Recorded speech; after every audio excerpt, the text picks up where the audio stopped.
melainkan sorot matanya tajam dalam dan menyimpan ribuan petir tak bersuara. Apakah aku hanya bayangan ibuku? Gumamnya dalam hati. Dari jauh, langkah kaki terdengar tergesa.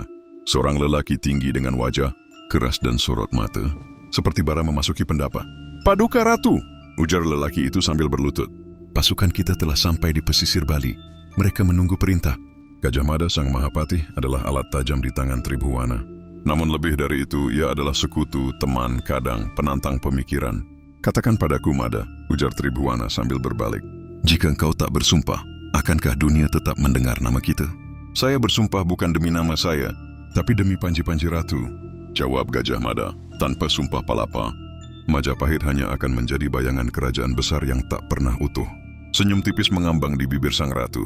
Ia tahu sumpah itu mengandung risiko. Gajah Mada bertekad untuk tidak menikmati kesenangan hidup sampai seluruh Nusantara tunduk. Tapi di dalam hati terdalam Tribhuwana ada kecemasan. Sebab ia tahu, dunia ini tidak hanya dibangun dari kemenangan, tetapi juga dari kehancuran, pengkhianatan dan darah. Bagian 7, cermin Raja Patni. Di sebuah petirtaan suci di lereng Gunung Lawu, Tribhuwana menemui ibunya, Raja Patni, yang kini telah menjadi biksuni. Mereka duduk berhadapan, dikelilingi kabut pagi dan suara dedaunan berbisik.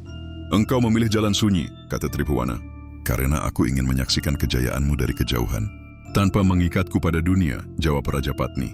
Tapi ingat, nak, takhta bukanlah mahkota keabadian. Ia adalah ujian yang berubah bentuk tiap hari. Lalu apakah engkau menyesal menyerahkan kekuasaan padaku? Raja Patni tersenyum. Tidak, aku menyesal tak memberimu cukup waktu sebagai anak. Karena dunia terlalu haus akan ratu. Tribhuwana memeluk ibunya.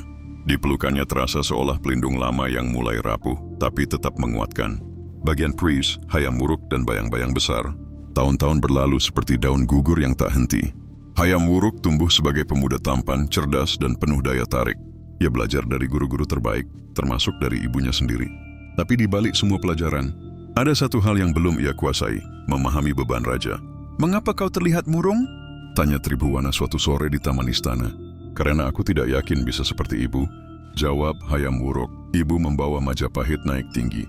Aku takut jatuh lebih cepat dari bayanganmu. Tribhuwana mengusap kepala putranya. Kau tidak harus jadi aku. Kau harus jadi dirimu sendiri. Tapi ingat, apapun jalan yang kau pilih, kau akan membawa ribuan jiwa bersamamu.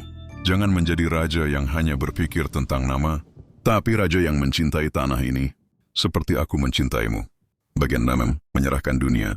Di tahun ketika usianya mulai menua dan tubuhnya mulai melemah, Tribhuwana mengundurkan diri. Dengan hati lapang, ia menyerahkan kekuasaan